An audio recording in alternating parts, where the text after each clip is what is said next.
Hi guys, we're continuing our discussion on the events leading up to the French Revolution.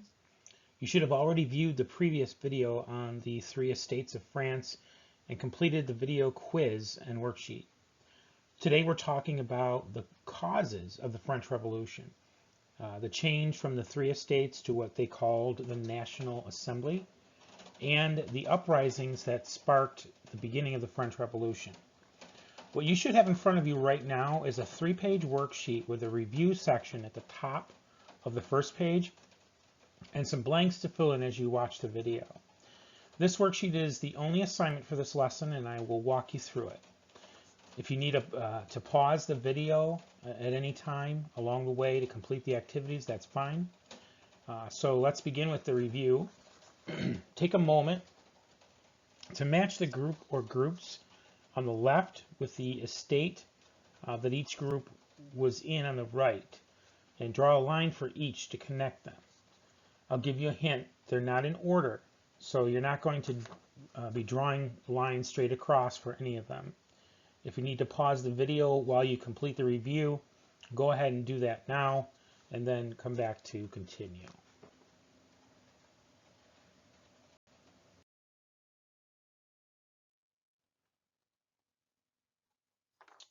So now we're going to talk about the major causes of the French Revolution. And the first and probably biggest issue was a financial crisis. The social problems with the three estates were just the beginning. The next step on the road to the French Revolution was the near collapse of the French budget. Although the economy had been expanding for 50 years, there were problems. Bad harvests in 1787 and 1788, and a slowdown in manufacturing led to food shortages, rising prices for food, and unemployment. Now at this time, if you need to pause the video, you can do that in order to make sure that you've filled in all the blanks, and then I would come back to complete the video.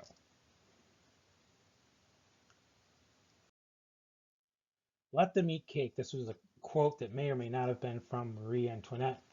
And so just fill in the blanks here once again on these facts here. It says just before the revolution, the French economy was in crisis. Despite these problems, the French king and his ministers continued to spend enormous sums of money on wars and court luxuries. The queen, Marie Antoinette, was especially known for her extravagant spending, which also caused resentment among the people. When the government decided to spend huge sums of money to help the American colonists against Britain, the budget went into total crisis. With France on the verge of financial collapse, Louis XVI was forced to call a meeting of the Estates General, representatives of all three estates meeting together to raise new taxes.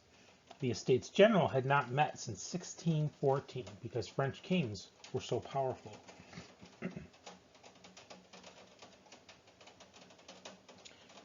And so you can pause here if you need to finish filling in the blanks and then come back to continue the video.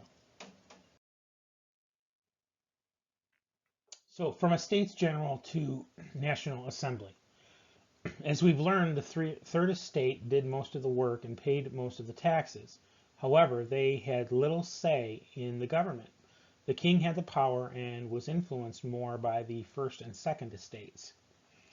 The 610 representatives of the third estate wanted everyone at the meeting to have a vote. They could then outvote the 591 representatives of the other two estates. But the king said that the meeting would follow the old rule of 3 votes, 1 for each estate. What did the representatives of the third estate do? They declared that they were a national assembly that represented the French people. The king kicked them out of the meeting hall, but they simply marched outside and decided to write a constitution and call for an end to absolute monarchy. Under pressure, Louis XVI ended the meeting of the Estates General.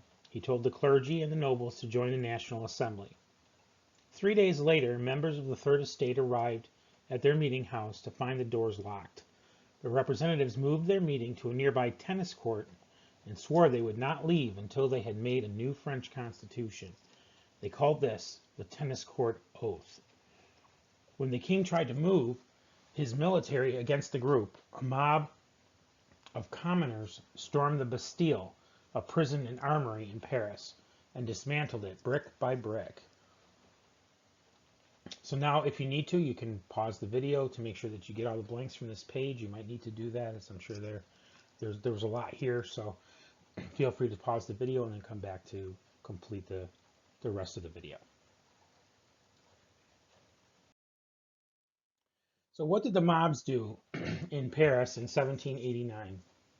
Now you're going to notice here on the next couple of slides, the next couple of screens here, the pictures are not in the same order as they are on your worksheet. That's because I did the work for you. I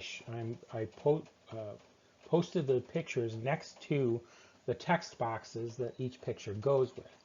So all you need to do in terms of matching the picture with the text box is just draw a line from each of the text boxes to the picture that I have shown you here that is next to that text box. So it says many poor people lived in Paris. They mostly ate bread. If the price of bread got higher, then they starved. Sometimes mobs or large groups of people seized carts of grain and bread because of their hunger. So make sure you fill in the blanks there and draw a line to the image that you see on your screen that's next to that text box. And in the next box below that, it says in 1788, the grain harvest in France was poor, so bread doubled in price. In the spring of 1789, the starving people in Paris got mad. Angry mobs rioted in the streets. So once again, fill in the blanks in that text box and draw a line from that text box to the picture that you see to the right of it on your screen that would be in a different place on your worksheet. Just make sure you're matching up the correct text box with the correct picture on your worksheet. If you need to pause the video, you can pause the video and then come back when you've completed this portion of your worksheet.